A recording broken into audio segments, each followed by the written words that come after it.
चीखना चिल्लाना नहीं चाहिए। हो सकता है कि पाकिस्तान से ये बात आती हो कि भारत को जो है कन्वर्ट कर लेंगे गजवाए हिंद, पर गजवाए हिंद करने की जरूरत ही नहीं पड़ेगी। कुछ सालों के अंदर वैसे ही उनकी पॉपुलेशन बढ़ जाएगी। आज इंग्लैंड और लंदन की स्थितियां देखते हो, शरीयत का कानून लंदन में लग रहा है, ऑस्ट्रेलिया में स्थितियां खराब हो गई है, जर्मनी में खराब हो गई। ये बहुत अच्छी स्ट्रेटेजी है इस्लाम की कि वो अपने एक्सेस पॉपुलेशन को दूसरे देशों में डेमोक्रेसी की आड़ में भेज देता है, बाद में वहां पे शरीयत का कानून लगवा देता है, लेकिन अरब कंट्री के अंदर कोई भी रेफ्यूजी नहीं रखा जाता है। मैं एक रिपोर्ट देख रहा था बीबीसी की, शायद बीबीसी की रिपोर्ट थी, जहां पे सऊदीया का जो वर्टिकल शहर बन रहा है उसमें कई गांवों के लोगों को मरवा दिया उसने, ऐसा आरोप है उन पर। तो वहां तो मस्जिदें हटाने में भी वो सोचते नहीं है, और यहां पर हिंदू भीख मांग रहा है कि जरा मुझे कृष्ण का मंदिर दे देना, जरा मुझे ये मंदिर दे देना।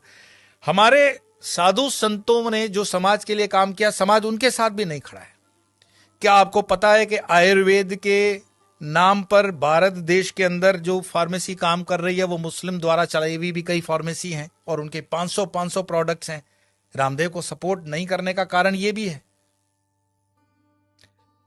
हमदर्द का एक टॉनिक है सिंकारा, उसको प्रमोट करते हुए कम्युनिस्ट पार्टी के कुछ नेता कहते हैं कि यह शक्तिवर्धक है। उनको पूछो तुम्हें कैसे पता चला यह शक्तिवर्धक है, कोई लेबोरेटरी टेस्ट है?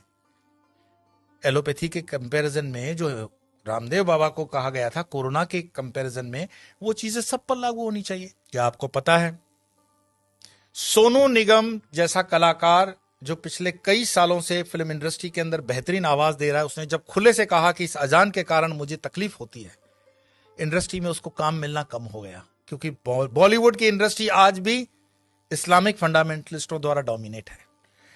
मैं आपको और बता दूं, जिन दिनों शाहरुख खान, सलमान खान, आमिर खान स्ट्रगल कर रहे थे, गोविंदा सुपरस्टार था, और गोविंदा को नीचे करने के लिए उसकी जोड़ी में चलने वाली करिश्मा कपूर को आमिर खान के साथ एक फिल्म दे दी जाती है परदेसी। गोविंदा की जोड़ी को तोड़ा जाता है और उसके बाद उदय होता है सलमान खान, आमिर खान और शाहरुख खान का समय, क्योंकि इंडस्ट्री डोमिनेटेड है इस्लामिक लॉबी द्वारा।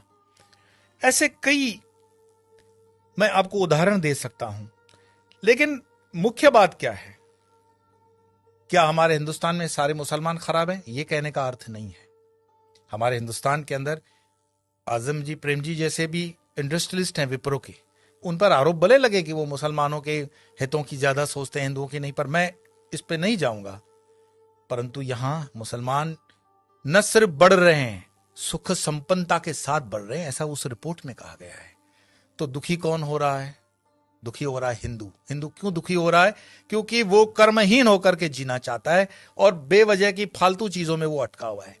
अपनी ना तो वो स्किल को डेवलप कर पा रहा है और अपने हर छोटे छोटे उद्योग को छोड़ता जा रहा है। आज जब हम अपने आश्रम का भी काम करवाते हैं तो लेबर ढूंढने में हमें तकलीफ पड़ जाती है। देश के अंदर कोई बेरोजगारी प्राइवेट सेक्टर में नहीं है, लेकिन कोई रबिश होते हैं जर्नलिस्ट जो अपना खीसा गर्म करने के लिए, जनता को गुमराह करने के लिए अलग अलग रिपोर्ट्स देते हैं। देश के अंदर आज भी उतना ही रोजगार है, अगर युवान ठान ले तो बहुत कुछ कर सकता है, लेकिन जो आप जगह खाली करते हो वो दूसरा आता है। गुजरात के हाईवेज पे एक पूरी होटल्स की चेन है, वो चेन चलाते हैं चेलियास कम्युनिटी के लोग। चेलियास मुस्लिम कम्युनिटी है और उनकी इतनी यूनियन होती है कि उसमें दूसरा कोई होटल नहीं खोल सकता हिंदू। मैं पूरे गुजरात हाईवे की बात कर रहा हूं, नेशनल हाईवे नंबर 8। साल में सिर्फ 2-3 दिन ये होटलें बंद होती हैं। आपकी ताकत नहीं है कि इस इलाके में कुछ काम कर सको, और उनके होटलों के नाम जो रखे जाते हैं इतने मिसगाइडिंग होते हैं कि आपको पता भी ना पड़े कि ये हिंदू की है कि मुस्लिम की है। होटल का नाम होता है भारत, नव Gujarat, Tulsi, Kabir, Jai Hind, Sarvodaya, dine in, dine out. किसको पता पड़ रहा है ये इस्लामिक माइंडसेट की होटल है? लेकिन सारे ट्रक ड्राइवर जानते हैं ये अपने वाले की है। लेकिन हिंदू को इतना बुद्धि नहीं होता कि ये किस होटल में जा रहा है, क्या खा रहा है, क्योंकि जीवन भर हमने हलाल खाने के लिए ही ठेका ले रखा है। हिंदू को इतना स्वाभिमान नहीं है कि वो कह दे कि जो मैं खान पान खाता हूं तो मेरे प्रोडक्ट पर तुम लोग सात्विक, राजसिक या तामसिक का लेबल लगाओ। भाई सात्विक है तो उसको ऑरेंज कर दो, राजसिक है तो उसको लाल कर दो, तामसिक है तो उसको काला कर दो, वेजिटेरियन का ग्रीन तो है ही।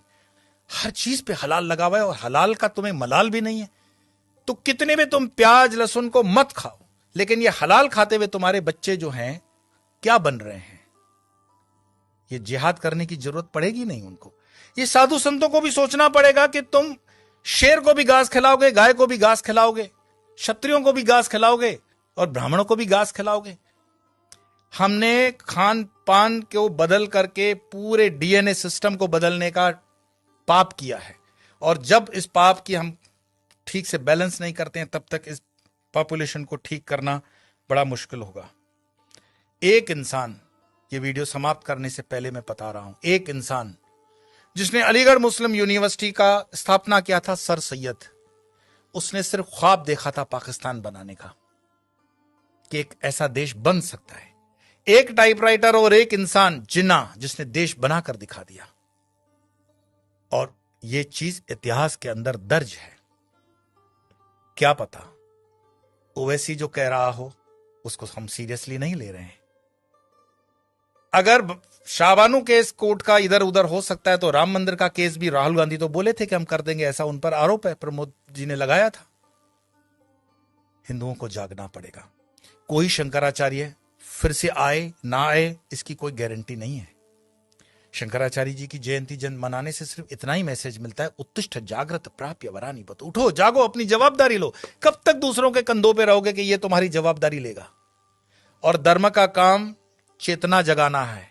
बाकी ये मेरा वीडियो मरे हुए लोगों के लिए तो है नहीं, चैतन्य लोगों के लिए। और चैतन्य जो सुन रहे हैं उनको लगता है कि आगे 2-4 चैतन्य है तो फॉरवर्ड कर देना, और मरे हुए लोगों को वीडियो देखने के लिए मैं कोई आग्रह करता ही नहीं हूं। आपके भीतर आपका सनातन जागे, भारत जागे, हिंदुत्व जागे। इसी प्रार्थना के साथ इतना ही। कल फिर मिलेंगे अन्य विषय को